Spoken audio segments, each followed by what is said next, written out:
Yes, my viewers and subscribers, back at it again with another video. Gonna be reasoning with you all as I do a little bit of driving here. Now, when it comes on to West Indies cricket,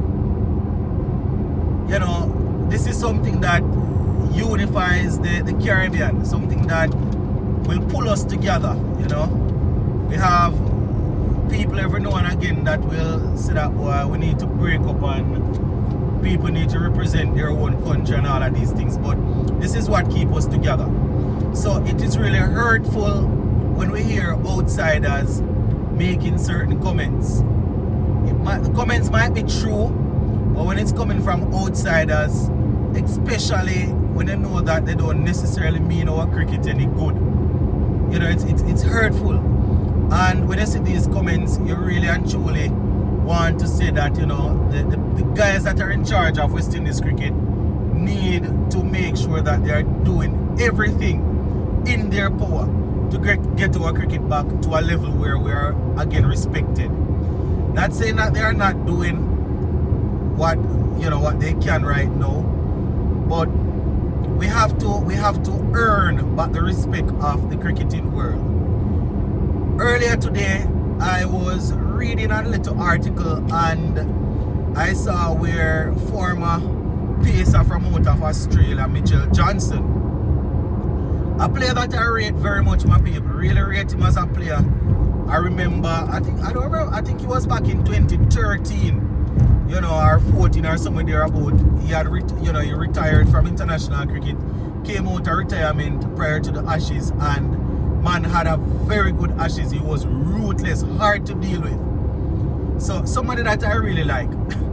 And I was reading and I saw where he made a comment saying that West Indies cricket now has been reduced to a circus. West Indies cricket now is a circus.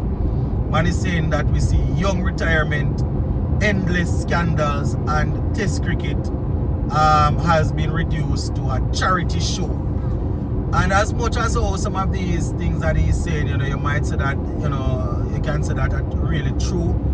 It's really difficult to hear these things coming from an Australian, and as a West Indian, that you don't necessarily want to see West Indies get back to a level where we're dominating or where we're dominant.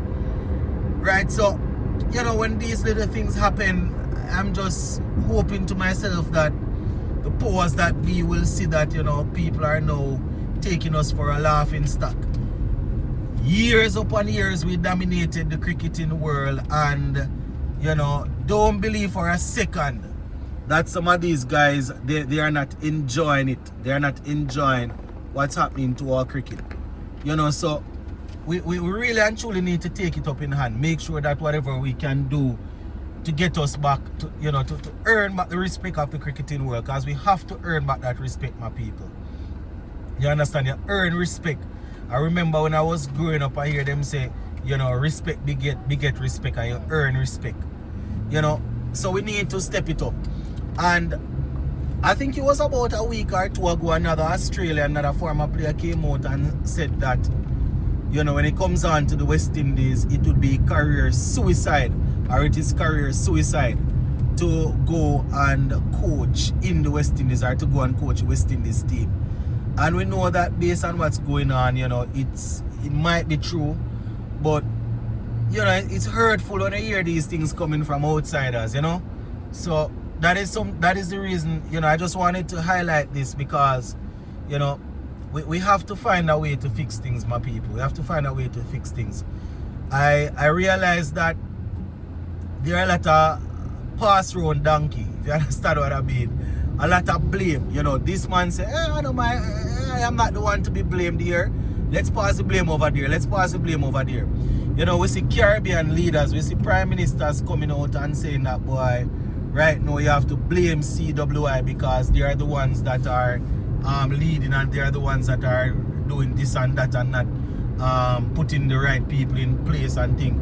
And then you see CWI come out and they are saying that, hey, listen, Caribbean leaders, Caribbean prime ministers and presidents and these guys, you know, they have to shoulder some of the blame too, because, you know, they are there and they should be helping to put infrastructure in place and helping to make sure that, you know, cricket is alive and well in their country. So, you know, it's a lot of blame going around the place, and I just figured that right now would be a good time to just talk about it a bit, because, you know, when I saw what Mitchell Johnson was saying, my people, I was thinking to myself that, you know, as a people, we pass the blame around, and that's not going to help fix the problem, you know. It's not going to help fix the problem.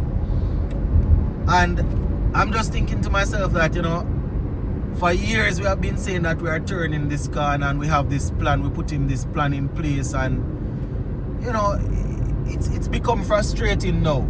You know, obviously we won that ODI series there against Pakistan, so, you know, it's sort of calm us down a little bit. But if we're being honest, my people, the ODI team is still not where, I mean, obviously we are ranked at number 9, but it is at a place where you're almost still looking to say the only way we're going to win games is if you have a spectacular one-half or performance, or a two-man just put together something good. A man have a wicked bowling spell, or a man just go and score a nice solid 100. You know, you can hardly say that, boy, we put in complete performances together, our performance together. Not to take anything away from the series win, because prior to the series, I was one of them saying that we really and truly need to see if we can secure a series win against Pakistan in the ODI format, because it's been, 34 years. So I am not being ungrateful for that. But I'm just saying that, you know, we really need to find a way to make sure that we are implementing things that can be sustained, you know. And I just wanted to come out. I was going to talk about CPL in this video, my people, but, you know, shortly after I started the video, I came up on the article where Mitchell Johnson was saying this, and it really hurt to know that man coming out and saying that, well, right now our cricket is circus, and we having premature retirement and pure scandal, and our test cricket is like a charity show and all of these things. You know, generally speaking, you don't have former cricketers or current cricketers coming out and attacking another cricketing nation like that, you know. But I guess sometimes when you're in a situation, if you don't have people calling you out, you won't get the sort of remedy that you're looking for, you know. But I just wanted to make this one to say, take heed, you know, CWI, Caribbean leaders that can contribute, you know, because that was another thing that I was reading where I see where a couple of prime ministers and you know, a few people coming out and saying that right now, you know, CWI, they have to blame them, and, you know, and I know that people will always do the blame game, even with the same Sammy and his coaching staff situation, my people. Prior to us winning the ODI series, you know, it was a lot of Sammy out, and the same guy, people that saying that all of that, they wouldn't even come out and say, boy, congratulations on the win. You know, still have a lot that we need to work on, but congratulations on the win. And that just goes to show that a lot of us, we are not just, you know, we are not just seeking victory. We are not seeking wins.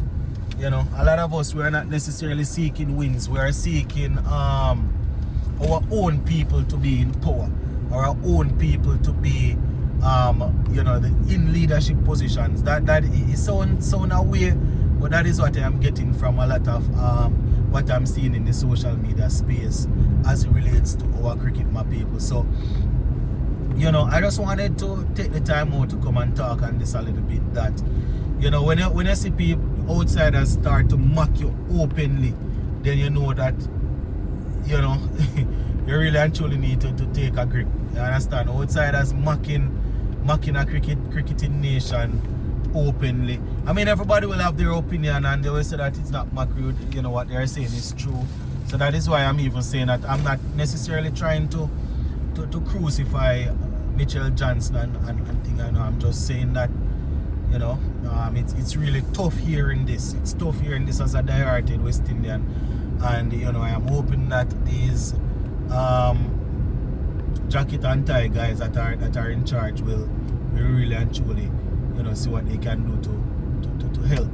You know, that little briefing that they had the other day, we hear them talking about how much they are working on certain things, and a few of the things that they discussed, they will be going back into different committees to talk about these and to, you know, to make sure that they all of the plans that are actually feasible, you know, they can implement them.